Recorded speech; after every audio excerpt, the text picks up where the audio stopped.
Hi and welcome back to my channel. Today we're going to do something very different. We're going to react to epic rap battles of history. I've heard of this channel. I think I've seen some of their videos. But this is Shaka Zulu versus Julius Caesar. I thought of doing this because I just finished the Caesar series, or Caesar in Gaul series from Kings and Generals. You can check that out on my channel. I have a playlist for that. But yeah, Shaka Zulu, I don't know much of. I know he was I think it was king or leader of the Zulu tribes, or tribe, in the 1800s, I think it was. Late 1800s. And he fought against the British a lot. And other tribes as well. But that's all I know. And I know this is like it's history, but they're rapping, right? That's all I know. Alright, original videos down below. Let's go. Whoa. Okay. Wait, let's look at that. Yeah, I mean, it looks... I don't know about the haircut, but he looks, looks like a Roman. I don't know if Julius Caesar had exactly that same clothing. I don't know if it's when he's in battle or something, but yeah, okay, it looks, yeah. Shaka Zulu, yeah, he has the hide shield, which they had. I don't know if it was cow, but right. He has a club. Okay. Okay. Right. Conan of the Savannah.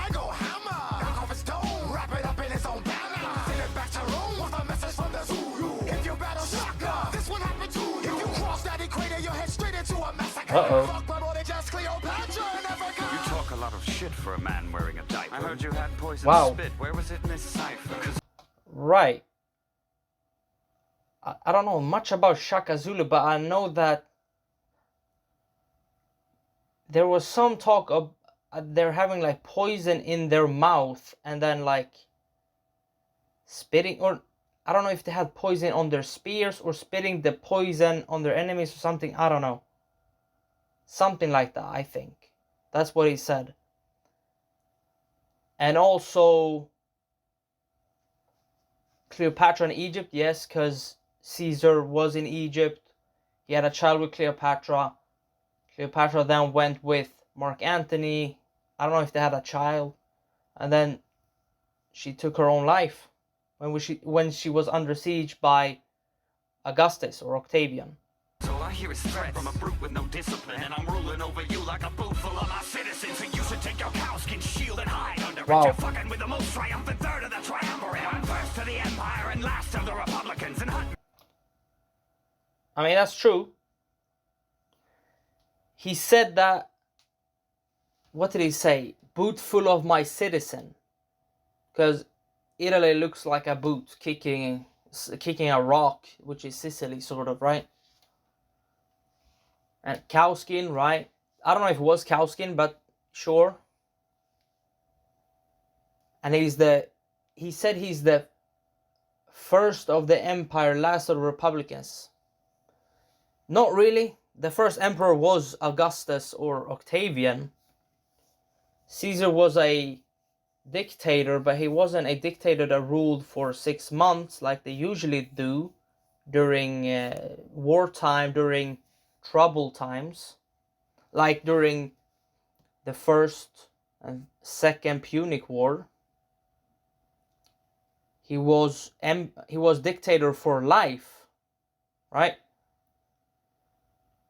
Which is basically an emperor, I guess, but not really. He wasn't an emperor. Augustus was an emperor. All right. you accompany my legions of my country. Oh, ask my right. Kidnappers if I'm just a shit talker. Doc J dunk on you like boom shakalaka. So don't go waggling your sticks at me. If I wanted to shake spears, I'd waggle my biography. Wow.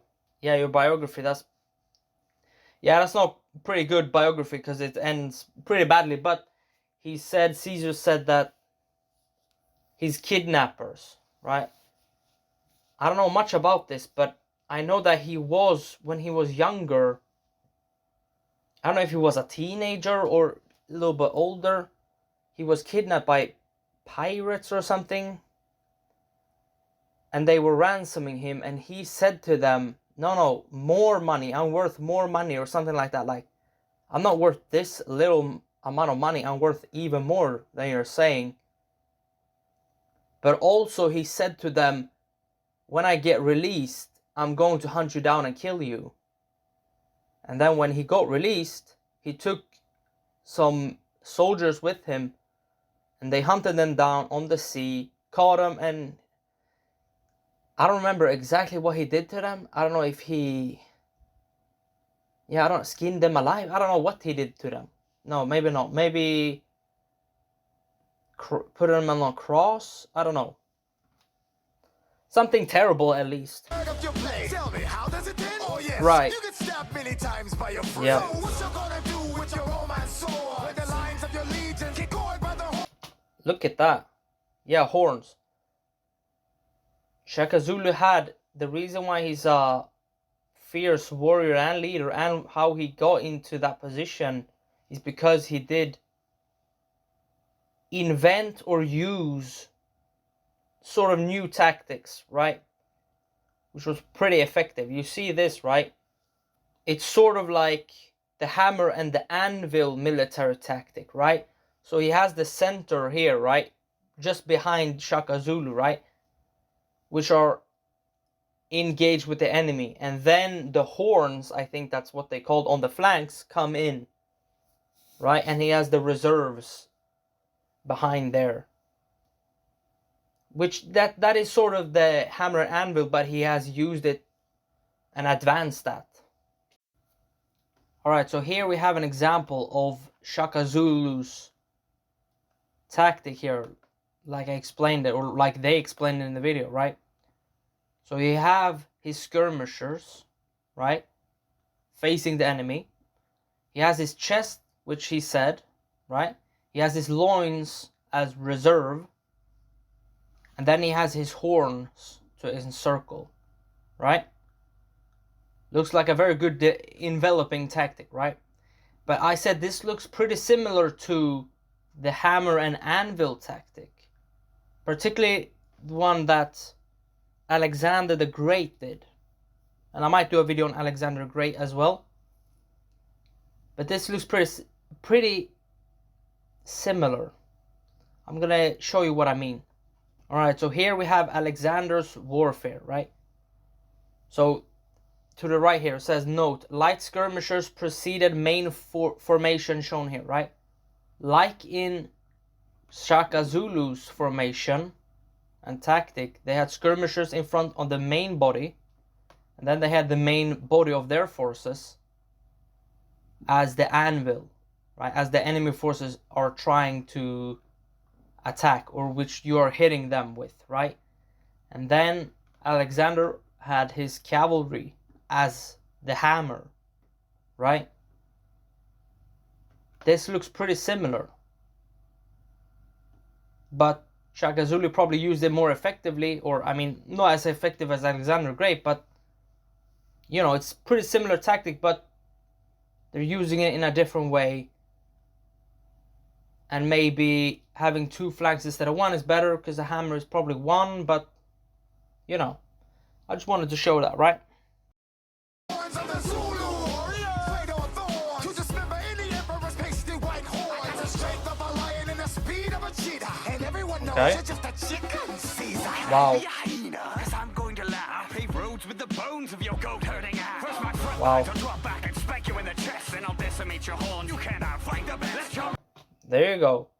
That's what I'm talking about. The chest. I don't know if we call that, but let's say it's the chest, because it's probably representing a bull or something. Or I don't know what it represents. It represents an animal. Right. Okay. Okay. Reserves come at me, my ballista's cocked at. When I take, I always keep my whole crew. Cause there's no use in murdering you and your heathen. You can grow my wheat for me after you're beaten. Hold war. Wow. Holster. Julius. I mean, that was pretty amazing. They had a lot of history, and it was digestible. It's like oversimplified, but obviously this is much more oversimplified, and they reference historical things and then do jokes, rhymes with that. That's pretty fun, right? And you learn things as well.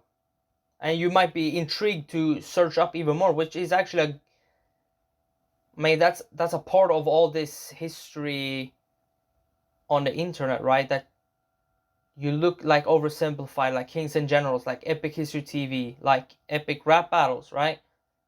You're intrigued by the people or by the events that you learned, so you go and learn even more about that, right? I think that's pretty cool. That's what a tutor is supposed to do, right? Intrigue you into a subject, and then you go and learn that on your own accord and learn even more, right? All right, I'll see you in the next video. Bye.